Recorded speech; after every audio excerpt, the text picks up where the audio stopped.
네, 아유 투자하느라고 또 머리 많이 빠지셨을 텐데 스트레스 때문에. 아이고, 저 같은 사람. 예, 그럴 때 뭐 이렇게 열심히 약으로 또 되는 분들은 또 그렇게 하셔도 괜찮고, 네. 그게 조금 어렵다, 이미 시기가 좀 지난 것 같다, 그런 분들은 시원하게 또 하이모 도움을 한번 받아보셔도 좋겠습니다. 딱 7월 한 달간 하는 것 같더라고요. 그런가요? 1일부터 31일까지. 아, 뭐 가발도 한 열흘 정도 써보시고, 예. 상담 받으시면서 뭐 탈모 방지 샴푸도 하나 받으시고, 네, 많은 시청 부탁드리도록 하겠습니다. 우리한테 또 스트레스 많이 주는 사람이 또 트럼프 아니겠습니까? 그렇죠. 네, 트럼프랑 머스크.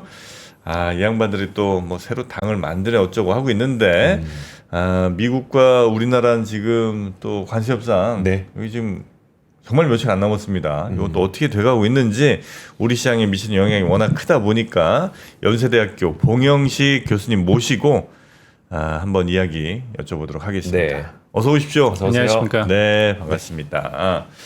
어떻게 해요? 뭐 제가 트럼프 뭐 한테 투표한 건 아니니까요. 그때 3% 나와서 미국 대선 작년에 열심히 커버했는데 네. 트럼프 당선 다 이유가 있는 것이죠. 지난번 바이든 행정부 때 결국에는 인플레이션을 잡지 못했기 때문에 거기에 대한 미국인들의 불만, 여기에 힘입어서 45대 대통령으로 일기 했고, 그다음에 47대 대통령으로 재선이 또 됐죠. 네. 지금 상태로는 이제 트럼프의 이제 광폭 행보에 대해서 논란은 많지만 네. 사실 경제가 그렇게 나쁘질 않아요. 미국이? 예, 그렇죠. 최근에 발표된 실업률도 4.1%면 굉장히 좋고, 증시도 4월 2일 해방의 날 선포일로 급락했는데 그때 이전 수준으로 회복을 하고 상승 중이고, 6월에 일자리 창출도 14만 7천 새로운 일자리가 창출되었기 때문에 이런 걸 보면은 이제 2021년 이후로는 경제 지표가 미국 경제 지표가 제일 좋은 편이거든요. 네. 물가 상승률도 2.4%가 하기 때문에 뭐 불안감은 있습니다만 적어도 미국 정계와 기업 그리고 유권자 입장에서는 좀 두고 보자 이런 입장입니다. 네. 두고 보자는 게 어떤 의미예요? 이게 그러니까 위태위태하지만 네. 그 이제 관세 유예 90일도 이제 끝나긴 하겠지만 뭐 트럼프 대통령이 알아서 하겠지. 좀 이제 그동안 보지 못한 익숙하지 않은 행보긴 하지만 아직 실패라고 단정지을 수는 없다. 네. 그리고 관세가 보편 관세, 상호 관세가 아직 그 실현된 건 아니기 때문에 미국 경제, 특히 소비자들에게 영향이 아직 미치지는 않았지 않습니까? 네. 이게 벼랑 끝으로 떨어지면 어떡하냐 하는 불안감이 있지만 아직 거기까지는 있지 않고 다시 또 유예나 뭐가 있지 않을까 하는 기대가 있기 때문에 당장 트럼프 행정부가 종전의 그런 강력한 입장에서 급선회할 가능성은 좀 작다. 낫다. 네, 적어도 그 국내 정치로 맥락에서 본다면 압박이 없다. 예산안도 통과가 됐기 때문에 그래서 우리 입장에서는 이제 시간표 그리고 전략을 나눠서 해야 될 것 같아요. 뭐냐면 일단 이제 데드라인이 다가오고 있는 90일 관세 유예, 네. 그것을 다시 한번 연장할 수 있는가, 한미 그 관세 협상에서 그렇다면 트럼프 행정부에게 뭔가 승리라고 자축할 수 있는 걸 줘야 되죠. 네. 두 번째 이제 시간표는 내년 11월에 미국의 중간 선거가 있지 않습니까? 그러면 네. 이제 정권 심판의 성격이 강한 것이 미국의 중간 선거인데 그때쯤이면은 이 혼란스러운 상황이 안보, 정치, 경제 상황에서 미국 유권자들, 미국의 국익에 직접적인 영향을 미치는 게 확실히 나타날 거예요. 지금부터 약 16개월 후니까. 네. 그 이후에 트럼프 행정부가 레임덕이 될 것이냐 아니면은 재신임을 받는 효과를 받아서 더 강해질 것인가 거기에 대한 대비를 해야 되고 마지막으로 이제 트럼프 임기가 끝나는 4년 임기가 끝나고 난 다음에 미국을 어떻게 상대할 것인가. 왜냐하면 트럼프 대통령은 이번에 재선에 성공했기 때문에 미국 헌법상으로 다시 대통령에 출마할 수는 없죠. 네. 그렇다면 트럼프 이외에 다른 미국 대통령이 등장할 텐데 미국 우선주의, 트럼피즘이 강화될 것인가 아니면 그때쯤이면은 흥미로운 실험이었지만 실패로 끝났다. 더 이상은 할 수가 없다. 이러다 미국이 망한다. 이런 쪽 기조가 될 것인지.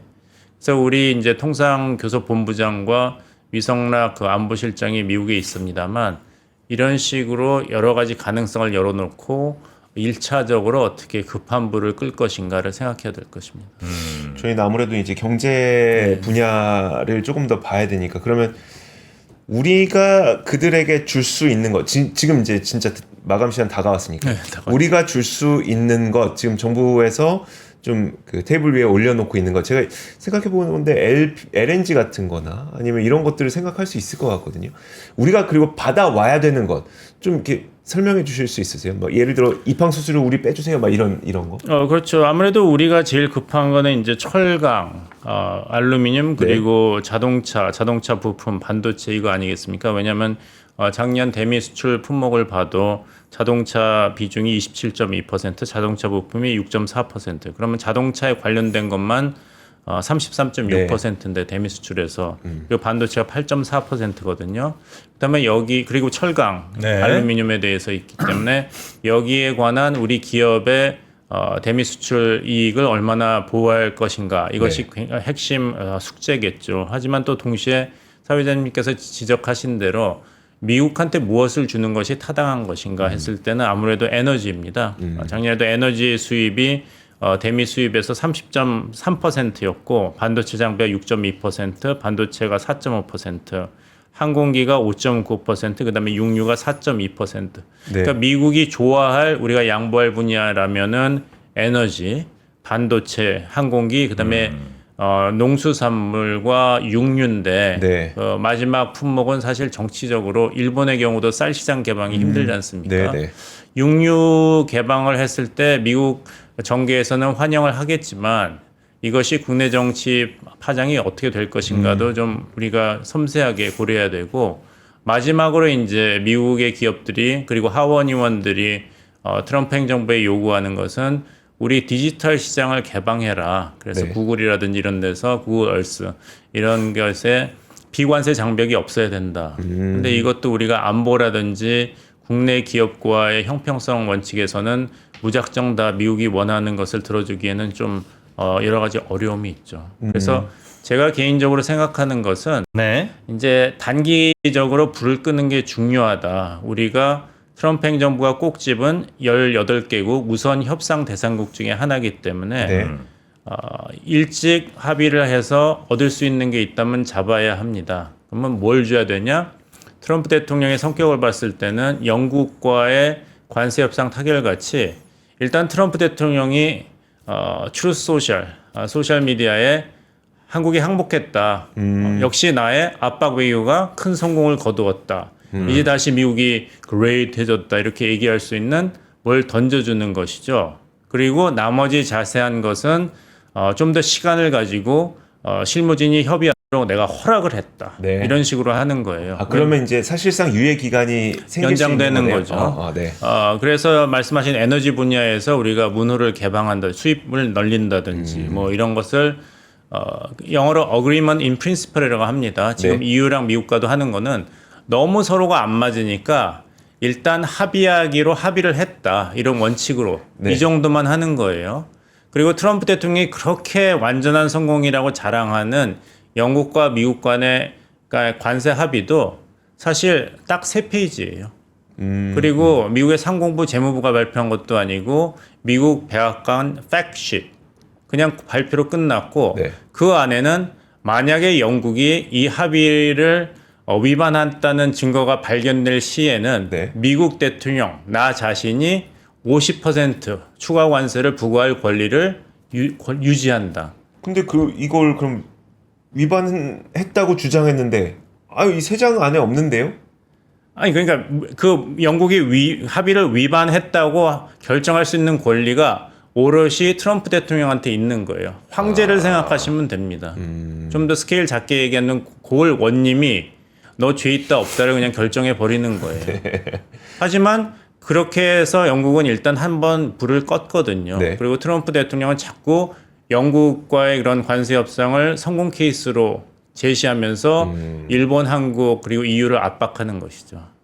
우리가 정부 출범한 지도 얼마 안 됐기 때문에 좋은 합의를 할 수 있는 물적 시간이 부족하지 않습니까? 그러니까 일단 우리의 주 목적은 관세 협상을 더할 수 있는 기간 연장인데 우리가 그것을 원한다는 것을 미국도 알고 있기 때문에 그것을 호락호락하게 허락하는 것이 아니라 오히려 그걸로 더 우리를 압박하고 있죠. 그러니까 서로 이렇게 이제 게임을 하는 건데 따라서 관세 그 합의 협상 기간을 연장하는 대가 대신에 트럼프 대통령이 스스로 한국에 대해서 승리했다고 할 수 있는 어떤 건덕지를 주는 것이 중요하다고 봅니다. 우리가 줄 수 있는 것 가운데 가장 그쪽에서 그래 한국이 이거 봐 이렇게 할 수 있을 만한 거리는 뭐라고 보세요? 정치적으로는 이제 경제적으로도 봤을 때도 세 가지죠. 아까 말씀드린 일단 에너지. 네. 근데 에너지는 우리 입장에서도 에너지 생산 국가가 아니니까 그 뭐 포항 앞바다에 유전 발군 없다고 판정을 한 마당이니까 에너지 분야는 이제 여유가 있지만 육류 시장을 개방한다든지 또 아까 말씀드린 디지털 시장을 개방한다. 이거는 한국 기업, 한국 안보 그리고 주권 문제에서도 굉장히 그 첨예한 분야이기 때문에 네. 조심스럽게 가야 되죠. 에너지 항공기 정도가 좀 좋겠네요. 그렇죠. 정부라님 자주 얘기하셨던. 여기서 결정하는 거예요. 에너지 항공기. 안 살 수 어쨌든 사긴 사야 되는 거. 뭐 그런 거 위주로. 농산물은 근데 여론이 조금 맞아요. 근데 부담스럽긴 이제 하겠네. 문제가 되는 게 뭐냐면 그 우리나라 경제를 얘기할 때 뭐 이재명 대통령께서도 말씀하셨지만 그 코리아 리스크란 게 있는데 코리아 프리미엄을 받고 싶다. 이게 분단 국가고 북한의 군사 위협이 있기 때문에 한국이 경제적인 펀더멘털은 참 좋은데 외부 투자자들이 투자하기가 좀 주저스럽다 이런 얘기를 했지 않습니까? 네. 미국 지금이 소위 트럼프 리스크가 있는 것이죠.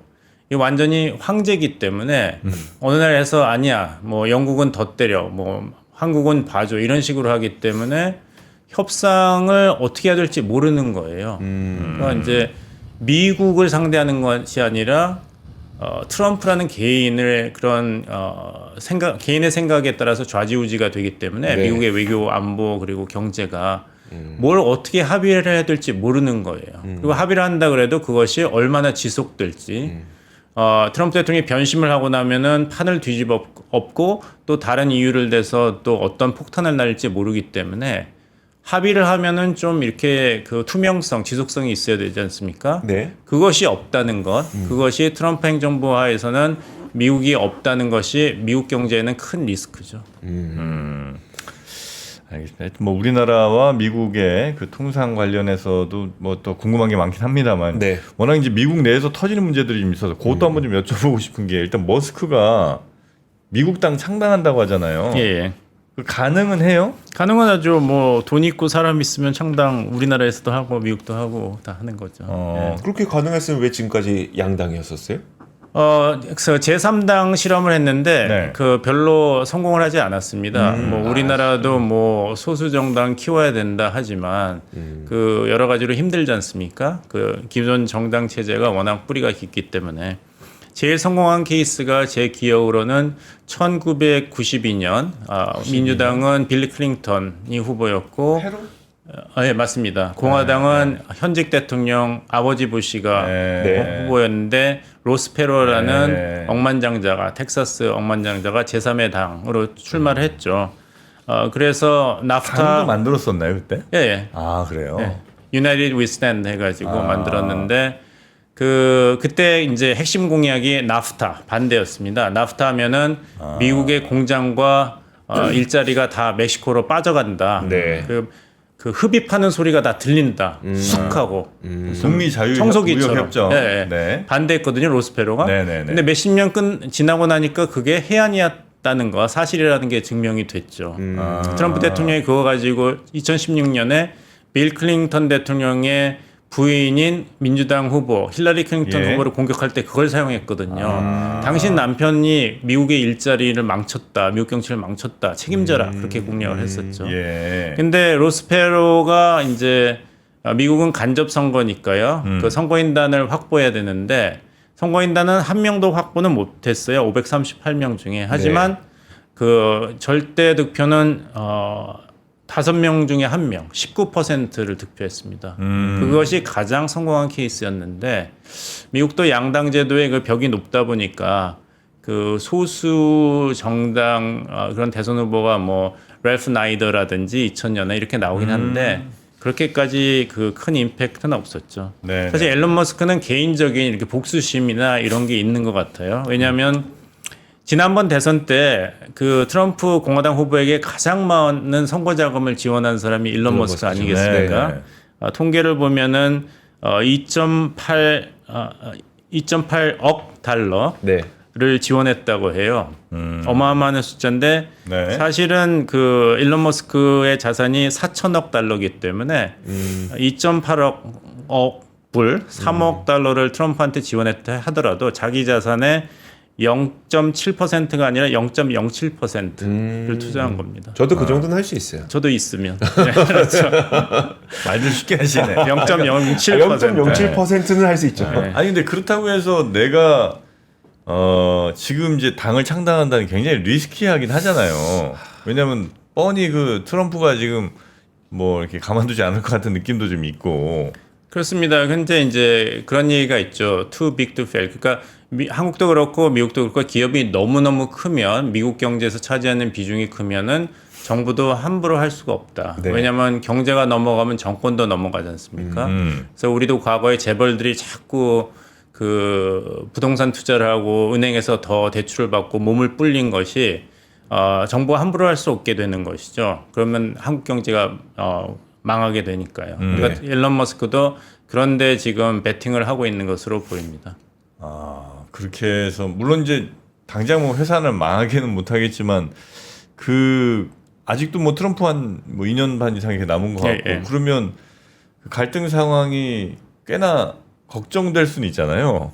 근데 이 일론 머스크도 그렇고 도널드 트럼프도 보면은 이제 성격이 비슷한 면이 있어요. 예. 절대 지고는 못 사는 성격이기 때문에 그리고 내가 부족한 게 뭐냐 이런 게 있기 때문에 트럼프 대통령 입장에서는 내가 권력을 가지고 있다고 일론 머스크 입장에서는 내가 세계 경제에서 가장 성공한 케이스다 이런 걸 주장하기 때문에 네. 하지만 또 보면 이전에도 이제 말싸움을 했잖아요. 네. 그래서 뭐 트럼프 대통령의 이런 스캔들도 일론 머스크가 X에 올리고 트럼프 대통령이 뭐 이 X라든지 스페이스 X라든지 뭐 테슬라에 대한 이제 정부 수주 사업을 다 철회하겠다고 위협을 했는데 또 나중에 뭐 일론 머스크가 미안하다는 얘기도 하고 하기 네. 때문에 네. 미국에 있는 제 지인이 이제 2019년 2월에 트럼프 대통령이 하노이에서 네. 김정은 위원장과 그 핵 회담 협상을 했는데 그냥 노딜로 끝났잖아요. 네. 그런데 자기한테는 그게 트럼프 스타일이 하나도 놀랍지가 않다는 거예요. 그것이 뉴욕이라든 이런데 부동산 개발업자들의 특유의 그런 협상 스타일이라는 거예요. 앞에서는 막 욕하고 위협하고 소송하고 천문학적인 숫자로 하지만 일단 이익이 실현된다고 하면은 갑자기 세상에서 가장 친한 사람이 된다는 것이죠. 아무런 감정의 앙금도 없고. 네. 그러니까 일론 머스크도 그렇고 트럼프도 그렇고 원하는 것이 있기 때문에 양보할 필요가 없을 때는 끝까지 가지만 또 이익이 남는다면은 180도 딱 돌아설 수 있는 그런 성격으로 보입니다. 웃으면서 같이 사우나도 갈 수 있고. 그렇죠. 예. 사우나. 그래요. 그럼 뭐 일단 양쪽이 뭘 원하는지만 정확히 파악하면 되지 뭐 둘이 무슨 감정 싸움하고 말 싸움하고 엑셀 뭐 올리고 이런 거 뭐 별로 신경 안 써. 그거를 또 둘 다 굉장히 즐기는 것이죠. 왜냐하면 이제 관심 뭐라고 그러잖아요. 네. 그러니까 이런 식으로 이러다가 미국이 망합니다. 뭐 대통령 각하라든지 뭐 이러다가 기업이 망합니다. 뭐 회장님 하는 것을 오히려 더 즐기는 것이죠. 많은 사람들이 쳐다보니까요. 주목을 하고. 네네네. 자 그리고 이제 우리 입장에서 보면 이제 뭐 그 머스크랑 그러면 트럼프는 그 정도 저희가 신경 쓰고 말겠습니다. 그러니까 우리는 관세 협상도 해야 되지만 한미 정상회담도 해야 되잖아요. 예. 거기에서는 뭐가 제일 이슈가 되고 뭐가 제일 걱정되는 부분이에요? 뭐 여러 가지죠. 하지만 일단은 미국 트럼프 행정부의 초점은 대중국 견제입니다. 네.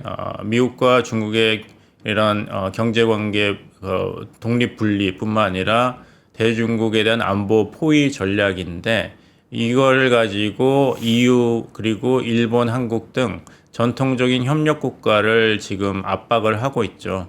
그래서 여기에 대해서 우리가 어떤 입장을 취하냐가 굉장히 어려운 숙제입니다. 네. 여기에 대해서 트럼프 행정부는 한국이 그동안 그 미국의 안보 우산 하에서 경제 성장을 하고 국가 안보를 유지했기 때문에 이제는 한국이 미국에 대해서 무임승차하는 걸 그만두고 더 기여를 해야 된다. 네. 이렇게 이제 청구서를 내밀고 있지 않습니까? 이 주장에 부당함이 많습니다만 이것이 아무리 객관적인 숫자로 설명을 한다 하더라도 네. 도널드 트럼프라는 미국 대통령이 받아들일 가능성은 적기 때문에 결국에는 아까 말씀드린 대로 어떻게 하면은 도널드 트럼프라는 개인이 자기만의 논리로도 이것은 내가 받아들여서 타당하다는 그런 패키지를 만드는 것이 이제 한미 정상회담을 성공으로 이끄는 그런 우리 측의 숙제라고 하겠죠. 네. 트럼프한테는 합리적으로 잘 설명하면 설득은 되는 사람이에요? 그 합리적이라는 것이 이제 개인적인 합리 기준인 것이죠. 그것은 트럼프의. 예를 들면 네. 일본과 한국이 이제 주일 미군, 주한 미군에 대해서 방위비 분담을 한다는 것, 이것이 미국의 글로벌 그 군사 전략이라든지 국방 예산에서는 굉장히 작은 부분이거든요. 네. 근데 이제 트럼프 대통령 거기에 완전히 집착을 하는 거예요. 이것이 굉장히 중요한 이슈인 것처럼 예를 들면은 이제 사드 배치를 할 때도 그 부지가 잘못됐다는 거 가지고 얼마나 공세를 폈습니까 오바마 네. 행정부에. 그거는 뭐 좋은 땅이 아니다. 나 같으면 더 좋은데 사드 부지를 선택했을 것이다 하는 식으로 소위 뭐에 꽂힌다 그러잖아요. 그러면은 그것만 보기 때문에 그것을 변형시키기는 우리가 힘들겠죠. 그 사람의 이제 세계관이고 가치고 철학이니까. 그렇다면 그것을 상수로 놓고 그것을 주되 무엇을 우리가 더 얻을 수 있는가 아니면 어떤 부분에서의 손해를 좀 더 막을 수 있는가를 계산을 해야죠. 네. 결국 뭐 한미 정상회담도 관세 협상이랑 뭐 비슷한 전략을 우리가 좀 잘 써야 되겠군요. 결국. 근데 이제 트럼프 대통령이 그 말하기를 좋아하니까요. 자기 그 생각을 뭐 방위비 분담금을 10배는 올려야 된다 식으로 이제 네. 뭔가 구체적으로 꽂히는 게 있거든요. 그러니까 자기만의 기준이 있습니다. 구체적인 액수라든지 뭐 일본 같으면 쌀 시장 개방 네. 그러니까 포인트가 있는 것이죠. 전체를 보는 게 아니라 핵심을 보기 때문에 그것만 만족시킨다면 다른 분야에 있어서는 오히려 우리가 조금 양보를 얻어낼 수 양보를 있다. 얻어낼 수 있고 그러니까 트럼프 대통령 같은 경우는 이제 워낙 말을 많이 하고 생각을 표현하기 때문에 그런 얘기 있지 않습니까? 일기 때부터 참모들이 네. 이 중국이 해킹하니까 그 전화기 좀 보안 장치된 거 쓰시라 하는데 전화를 다 받는데요. 왜냐하면 사람들하고 전화 받고 누가 축하 전화하는 그 기쁨으로 관심 그것 때문에 살기 때문에 지금도 그 백악관 그 스태프들이 이 말리질 못하니까 하시라 그러고 대통령 몰래 그 대통령 전용 전화가 3개가 있는데 네. 개인적인 거기에 보안 장치를 강화하는 것으로 그냥 타협을 했다 이런 얘기도 있어요. 그러니까 트럼프 대통령의 그런 자부심, 자기 만족을 충족시키는 그런 식으로 접근을 해야 됩니다. 참 그런 사람들이 대통령이 되나? 황제입니다. 그 황제인데 어떻게 하겠어요? 이제 황제가 등극을 해서 앞으로 4년 정도는 있을 테니까 그러면 이제 그것을 어떻게 바꿀 수는 없으니까 비가 오면 어떻게 합니까? 우산을 써야죠. 그런 식으로 우리가 접근을 해야죠. 지금 저게 뭐 맞냐 틀리냐 이런 얘기 할 때는 아니고 지금 현재 저 상황 인정을 하고 그다음에 우리가 얻어낼 수 있는 그리고 우리가 덜 내줄 수 있는 최대한의 그 답을 찾아가는 게 우리로서는 현명한 일이다. 뭐 그렇게 생각해야 되겠네요. 예, 그렇습니다. 알겠습니다. 자, 우리 봉영식 교수님과 함께 오늘 사실 조금 더 여쭤볼 게 뭐 북한 얘기랑 이란 얘기도 좀 여쭤보긴 그러니까요. 해야 되는데 그거는 오늘 시간 관계상 조금 어렵겠고 조만간 다시 한번 모셔서 그 얘기는 좀 들어봤으면 좋겠네요. 오늘은 여기서 보내드리겠습니다. 고맙습니다. 고맙습니다. 네. 네.